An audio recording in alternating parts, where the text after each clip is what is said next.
Namaste, Hare Krishna. Welcome back to the reading of Srimad Bhagavad Gita with me.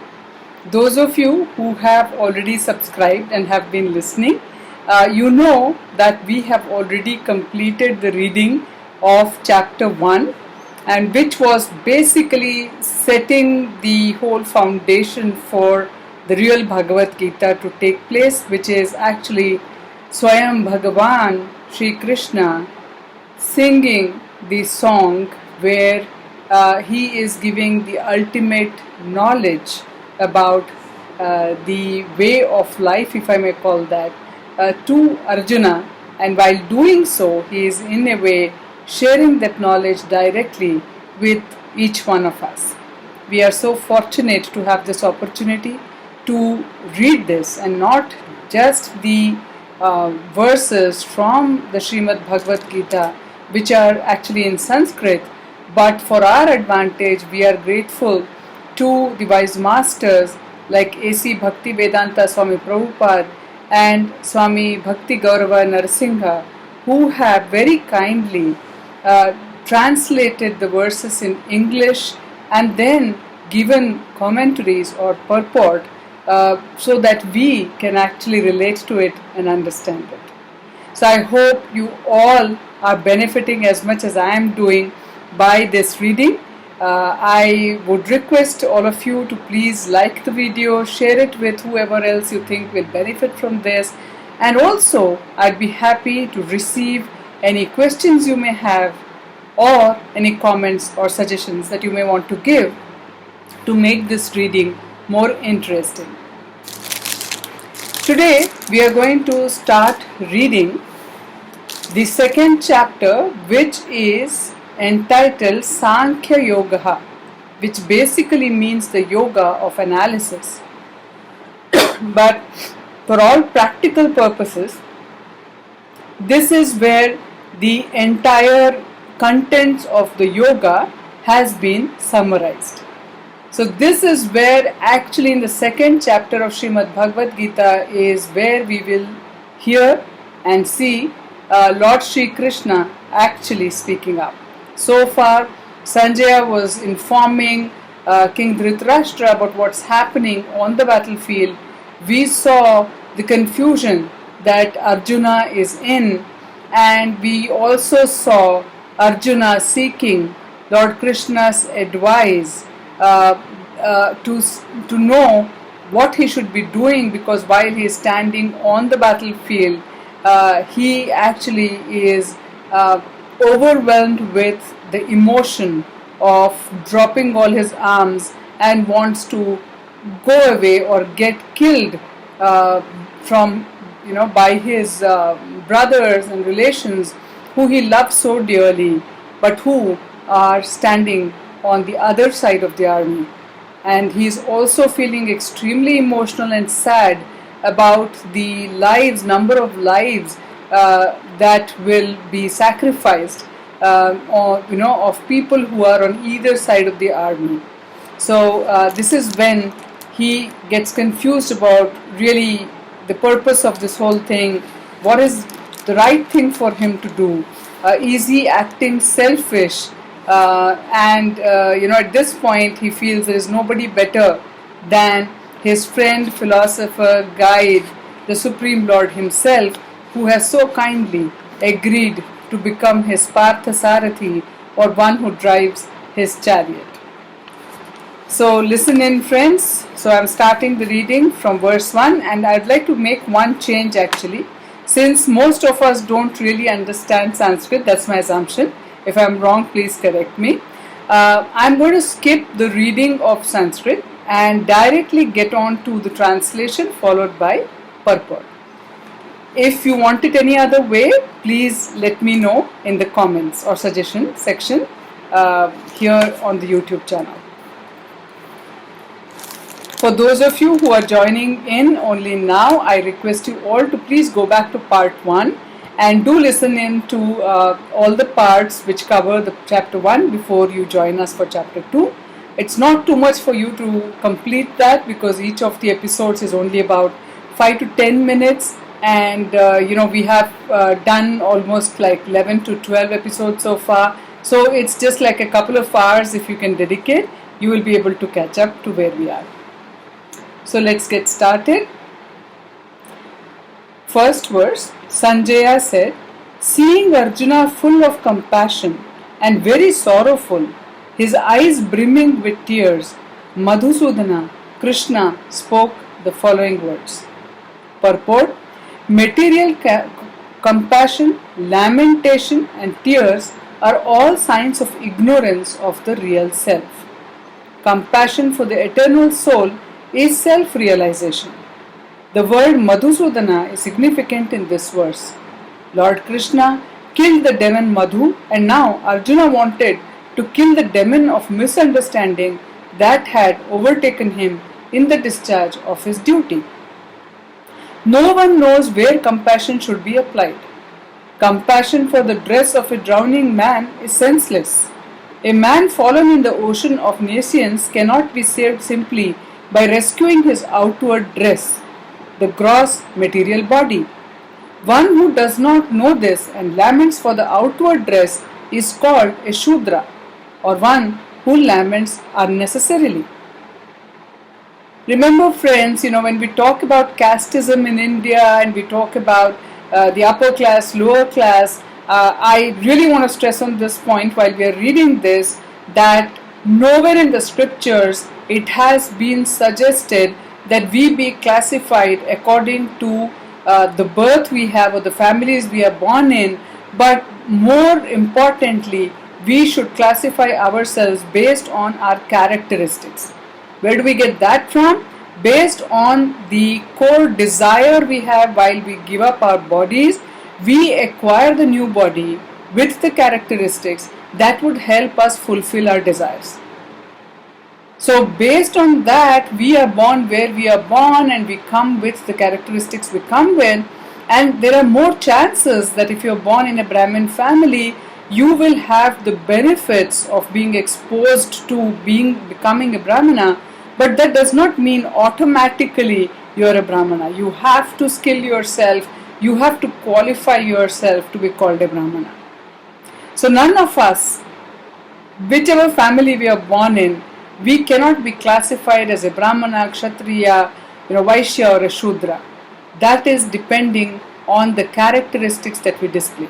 Also the good news is, whatever form, wherever we are born, in whichever set of characteristics we carry, if we become aware of the real purpose of life and how to progress ourselves in that direction, we will be able to uplift ourselves from wherever we are to where we should be as complete, realized, enlightened beings who know that we are all part and parcels of the Supreme Lord, the pure, blissful soul, and not really this body, whatever the body might be having a characteristic of.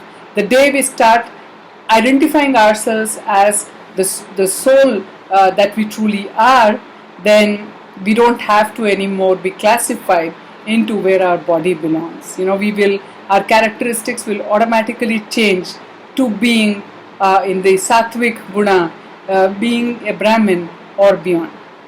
So I don't want to take too much of your time, but I really thought it's important while we're reading this to understand some of these critical things rather than just doing the reading like many of us do. So I would now continue reading. So basically here what Srila Prabhupada is saying is, the one who is a Shudra is the one who actually laments for things that happen to his body and identifies himself as a body. And that is being called here as unnecessary. So just to remind you all, we are reading the translation and purport by A.C. Bhaktivedanta Swami Prabhupada, the founder Acharya of International Society of Krishna Consciousness, who happens to be my Param Guru, that is my Guru's Guru. And in between, we will also be reading the commentary that has been provided by my Guruji, Swami Bhakti Gaurava Narsingha. So I'll carry on now. Arjuna was a Kshatriya and this conduct was not expected from him. Lord Krishna, however, can dissipate the lamentation of the ignorant man, and for this purpose the Bhagavad Gita was sung by him. This chapter instructs us in self-realization by an analytical study of the material body and the spirit soul as explained by the Supreme Authority, Lord Shri Krishna. This realization is made possible by working with the fruitive being situated in the fixed conception of the real self. So while this explanation that I'm going to share with all of you that I have been very fortunate to gain by being with my Guruji, having the association of my Guruji, this explanation will come later in what we are reading, but I really want to share this as and when I feel it is connected to what we are reading, because this is so important. If we can understand some of the very, very basic core points of the scripture, like the awesome scripture like Bhagavad Gita, our lives would be different, trust me.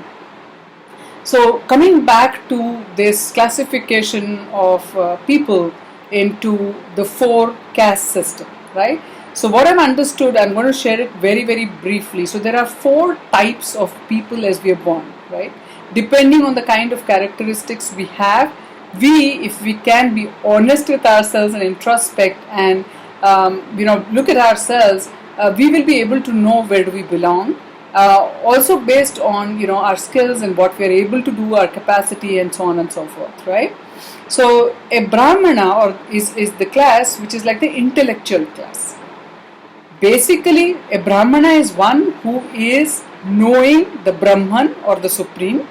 And therefore it means, when you say knowing, meaning that person is able to be in touch with the one he knows. That means the Supreme. So he is the one who actually, because of his connectedness, because of him being a self-realized soul, he is blessed to actually bless others in the community and also pray to the Supreme Lord for the protection of all the beings. He is somebody who can really communicate to the Supreme Lord on behalf of the rest of the community. So what is he doing, or what should he be doing, is basically taking care of the spiritual aspect of all the beings and being considerate towards them. He shares his intelligence of how to become self-realized and how to live this life with others around him. So he is the one who is the educator, who is the guru, who is the teacher, who teaches what? Not maths, physics, science, which can help somebody progress probably materially or in making money. The real guru is one who is imparting education to the other on how to really live the life that we have and what is the ultimate purpose of life. One who is able to introduce us to our Creator, one who is able to introduce us to the real self, one who is able to actually help us move forward in our lives so that we can move from this temporary state of being to our natural, blissful, permanent state of being, right? Then the second category of people, what we call as the second kind of caste we talk about, is Kshatriya. A Kshatriya is simply the person who is a warrior. And what is the duty or dharma of a warrior? Like we spoke, a Brahmana's dharma. Dharma is not religion, by the way, Hindu, Muslim, Christian, that's not it. A Brahmana's religion or dharma, basically meaning duty, is to educate others about the purpose of life, helping others to get connected to the Supreme Soul, getting connected to the Supreme Being or our Creator, right? Similarly, a Kshatriya's duty or dharma is to protect the good against the evil. And therefore sometimes he may need to vanquish or kill the evil people or evil things from the society. So his job is really to protect people from anything negative happening, right? So these are the people, for example, who are in the army, in the police, or probably even doing service like, being a doctor or something like that, who are on the forefront, taking the brunt, like the courageous people who have been gifted with that courage to face the worst and protect the good people, including the brahmanas and other class of the society. Coming to the third class, we call them as Vaishyas. Vaishyas are the people who are just gifted with the ability to make resources that are important for making a living in this world. So they are basically the merchant class, right? So these are the people who are having the dharma of being the providers. These are the people who provide the comfort, provide the necessities to rest of the people in the community, including the brahmanas who are busy being educators, including the kshatriyas who are busy being the protectors, right? So a Vaishya is supposed to be the provider for everybody. The fourth category of people are known as Shudras. Shudras are the labor class or the working class. Basically, these are people who are, the instruction followers, if I may call that. They don't have the ability to really know what is right, what is wrong. They go by the advice that is provided to them. They do what they are being asked to do with complete honesty and sincerity, and they make a living by that, right? They could be the soldiers, they could be the workers, they could be the employees, and actually if you think deeply, most of us may be in this world in today's time belonging to the Shudra class, who are just following the orders of somebody and getting paid for that, right? This is as simple as that. So now if you are doing the dharma of a Shudra, but you think that actually your basic characteristic is like that of a Kshatriya, then you need to know how to move from being a Shudra to really kind of following your Swadharma or your own dharma of a Kshatriya, and in doing so you can take the help of a guru or of a brahmana, right? Now in these times you should be very careful. The people who are going around calling themselves brahmanas may not be the real brahmanas, right? And ones who are calling themselves guru, one needs to know how to gauge them. Are they the real gurus? Now these are all things that we all are dealing with. And while reading Bhagavad Gita, I request all of you to look for this kind of knowledge here. How do I find a guru? How do I know who am I? How do I know where have I come from? How do I know who is my creator? How do I know what am I supposed to do? What am I meant to do? What is the purpose of my life? And then how do I go about living a life like that? Where am I going after this? What is death? What is birth? Why everybody has to go through old age and disease? Why some people die early, some people die late? Why some people are inflicted with diseases like what we are hearing today of COVID-19? Why some of us are safe? What is this karmic, thing that we talk about? For every action there is a reaction, there is a nature. What's nature? Who is controlling all this? Why is all this happening? Why is it even necessary? What is the value of the life we are living? We all want to live. Fine, good. Natural instinct for all of us wanting to live. An ant also wants to live.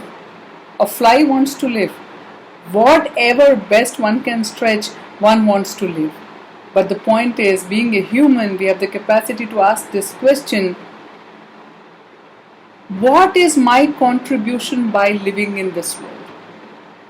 How can I contribute towards myself and towards making this world a better place? How? So friends, let's ask these questions and let's try to find these kind of answers in the scripture that we are reading. So although we have read only one verse today and we have taken almost 20 minutes, I hope you are finding this kind of reading more beneficial than simply just reading the Sanskrit words followed by translation and purport. However, this is my take. I would look forward to hearing what all of you want, and we can accordingly take things forward. So I'll see you again soon. I'm waiting to hear back from you, and please do subscribe. And I would like to say goodbye to you here, but in the meantime, I would pray that all of you please stay safe, stay healthy. Hare Krishna.